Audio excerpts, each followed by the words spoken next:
Congress party बार बार launch करने का प्रयास करती है, जनता में ले जाने का प्रयास करती है और बार बार विफल भी होता है। आप जिनके बारे में सोच रहे हैं उनकी बात नहीं, मैं यहाँ पे आज नेशनल हेराल्ड की बात करने आया हूँ। और नेशनल हेराल्ड का नाम सुनते ही आज कांग्रेस पार्टी के पूरे इकोसिस्टम में सेंसेशन होने लगते हैं।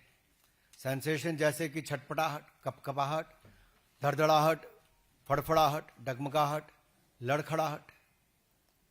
और ऐसे सेंसेशन होने लाजमी भी हैं क्योंकि पकड़े जो गए हैं चोरी करते हुए फिर से। और आजादी के बाद आज तक अगर आप कांग्रेस का देखेंगे, एक नहीं अनेक घोटाले सामने आए, लेकिन ये अपने आप में एक ऐसा मॉडल है जो किसी के गले नहीं उतर रहा। आप मीडिया से बड़ी संख्या में आज सुबह सुबह यहां पर आए हैं। नेशनल हेराल्ड जो नेहरू जी ने 1938 में शुरू किया, वो चल नहीं पाया। ठीक है, बहुत सारे काम है जो नहीं चल पाते। 2008 में ऐसी परिस्थितियां हो गई कि नहीं चल पाया। ऐसी कौन सी मजबूरी हो गई एजेएल के लिए जो नेशनल हेराल्ड को छापते थे कि उसको बचाने के लिए एक नई कंपनी बनाई जाए यंग इंडियंस के नाम से, और उस यंग इंडियन में भी एक परिवार की 76% हिस्सेदारी दी जाए, और यंग इंडियंस बनाने के लिए भी 50 लाख का लोन ये भी कांग्रेस पार्टी ही दे। और ये लोन 50 लाख का क्यों दिया गया? एजेएल को खरीदने के लिए। यानी कि कांग्रेस पार्टी एक तरफ से 50 लाख का लोन देती यंग इंडियन को बनाने के लिए, दूसरी तरफ से एजेएल है जिसके ऊपर कर्जा है, और कर्जा भी कांग्रेस पार्टी का 90 करोड़ का है, लेकिन संपत्ति 2000 करोड़ की है। और मजेदार बात यह है कि यंग इंडियंस के बनने के बाद मात्र 50 लाख रुपया देकर 2000 करोड़ रुपए की संपत्ति यंग इंडियंस के नाम पे हो जाती, मात्र 50 लाख रुपया देकर। और जो बकाया 89.50 करोड़, 99 करोड़ 50 लाख रुपया जो बाकी था, वो कांग्रेस पार्टी माफ कर देती है। अब सवाल खड़ा यह होता है, क्या कांग्रेस पार्टी लोन दे सकती है? क्या कोई पॉलिटिकल पार्टी लोन दे सकती है? सबसे पहला सवाल तो यही है। और लोन दिया तो क्या उस पर ब्याज भी लिया जाता था कि नहीं लिया जाता था? अब नेशनल हेराल्ड है क्या? It's not a daily newspaper, ये दैनिक अखबार नहीं है। It's a non regular paper. ऐसे एक तो वीकली पेपर है और वो भी छपता है। क्या छपता है? यहां पर इतने सारे पत्रकार, आप में से कोई नेशनल हेराल्ड से है क्या? कोई नेशनल हेराल्ड पढ़ता है क्या? अखबार वैसे तो कागज पे छपता है, लेकिन कुछ कागजी अखबार होते हैं जो छपते भी नहीं, बिकते भी नहीं, बंटते भी नहीं, दिखते भी नहीं और पढ़े भी नहीं जाते। ये उनमें से एक है। और जो कांग्रेस के राज्यों के मुख्यमंत्री इसके लिए चंदा देते हैं, चंदा मीन्स विज्ञापन देते हैं, चंदा नहीं विज्ञापन, वो विज्ञापन किस आधार पर देते हैं? दैनिक अखबार जिनके बहुत सारे अलग अलग जिलों के संस्करण निकलते हैं, उनको चवन्नी मिलती है और नेशनल हेराल्ड को चांदी के सिक्के मिलते हैं। और मेरे अपने राज्य हिमाचल प्रदेश में बड़े बड़े दैनिक समाचार पत्रों को जो नहीं मिलता, यानी कि उनको चवन्नी मिलती है और नेशनल हेराल्ड को चांदी के सिक्के मिलते हैं। और वहीं पर प्रदेश के मुख्यमंत्री जिन्होंने बड़े बड़े वायदे किए थे, या कांग्रेस पार्टी ने, वो 10 गारंटियां आज तक पूरी नहीं हुई। ना महिलाओं को पैसे मिले, ना डीए की किस्त मिली, ना बाकियों को गोबर खरीदा गया, न दूध खरीदा गया, जो दाम देने थे वो भी नहीं दिए, उसके लिए पैसा नहीं है, लेकिन नेशनल हेरल्ड को विज्ञापन देने के लिए पैसा है। तीसरा,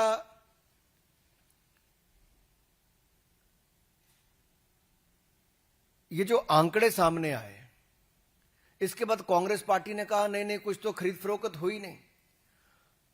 ईडी की चार्जशीट में बहुत साफ है, अपराध का प्रकार, अपराध की तिथि, अपराध का समय, अपराध की जगह, लेन देन का अपराध और अपराध के बारे में सारी जानकारियां ईडी ने फैक्ट्स एंड फिगर्स के साथ अपनी चार्जशीट में रखी है। और ये कांग्रेस का क्राइम है। This is a Congress model of corruption, where a weekly newspaper is getting much more amount than the daily newspapers, and a paper which is not even published at times.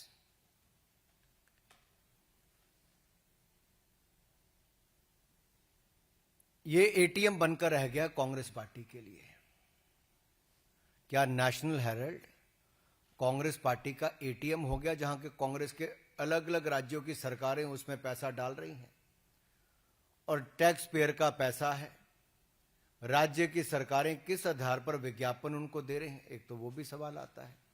दूसरा, जो संपत्ति इनकी थी वो सब्सिडाइज रेट पे मिली थी, मुंबई की हो, दिल्ली की बहादुर शाह जफर मार्ग की हो, लखनऊ की हो, इन सारी और देश भर के अन्य संस्थानों में, अन्य जगह पर जो भी इनको प्रॉपर्टीज दी गई, वो करोड़ों अरबों रुपए की प्रॉपर्टीज हैं। वो अखबार चलाने के लिए दी गई थी, सब्सिडाइज रेट पे दी गई थी। क्या उनसे किराया लेने का काम किया जा रहा है कि वो किराया भी फर्जी उतना ही है जितना फर्जी न्यूज़पेपर छापने के आंकड़े हैं? वायदे भी फर्जी, इनके नेतृत्व भी वैसा, आंकड़े भी फर्जी, और अब क्या किराया भी फर्जी है? क्या ये कांग्रेस के लिए मुद्रा मोचन स्कीम बन गई है?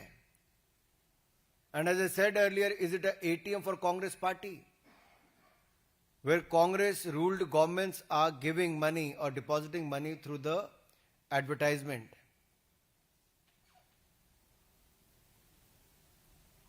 और जहां तक राहुल गांधी जी अपना खटाखट मॉडल की बात करते थे ना, अब ये कांग्रेस शासित राज्यों में खटारा, बीमार और लाचार मॉडल हो गया है।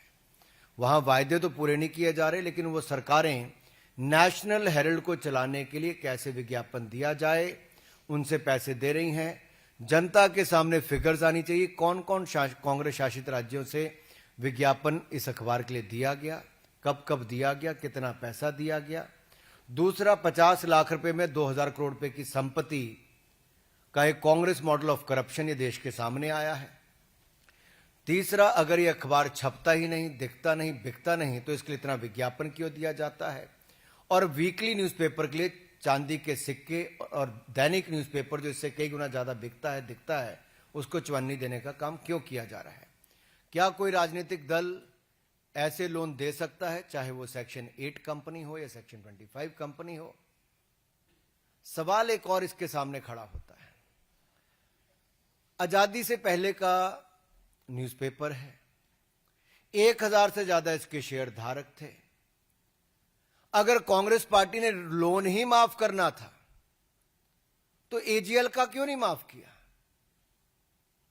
यंग इंडियंस बनाकर एक परिवार की 76% हिस्सेदारी हो जाती है।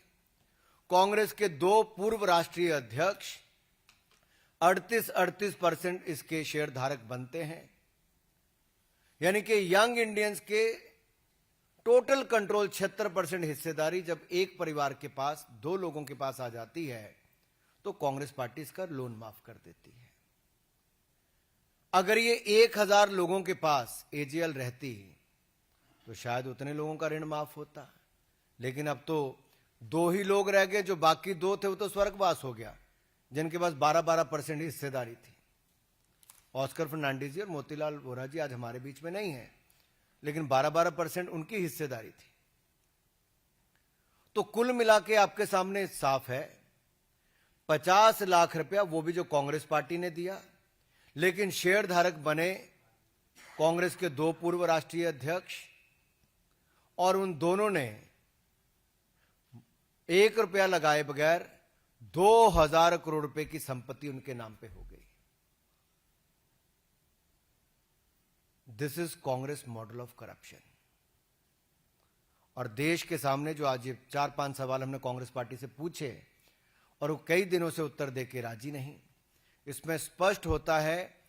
बार बार ये लोग कहते हैं कि हमारे लिए कुछ नहीं कहते, कुछ नहीं, लेकिन मैं आपके सामने 2014 में जब इनके खिलाफ ट्रायल कोर्ट ने समन किया, आप याद करिए 2014 ट्रायल कोर्ट ने समन किया, उसके बाद ये हाई कोर्ट गए, सुप्रीम कोर्ट गए, लेकिन हाई कोर्ट और सुप्रीम कोर्ट ने बिल्कुल सही बताया, यानी कि इनको समन उसके बाद हुए। आज भी कांग्रेस के दोनों बड़े नेता बेल पर हैं भ्रष्टाचार के मामले पे, और 2016, 2018, 2024 ये पूरे आप कोर्ट के अगर निर्णय उठाकर देखेंगे तो इनके खिलाफ ही हैं। ईडी की कार्रवाई अब तक बिल्कुल सही मानी गई है, और संपत्ति जो अटैच करने की बात आती है, जो घोटाला सामने आया, एक कांग्रेस का एक और मॉडल ऑफ करप्शन आज देश के सामने आया है।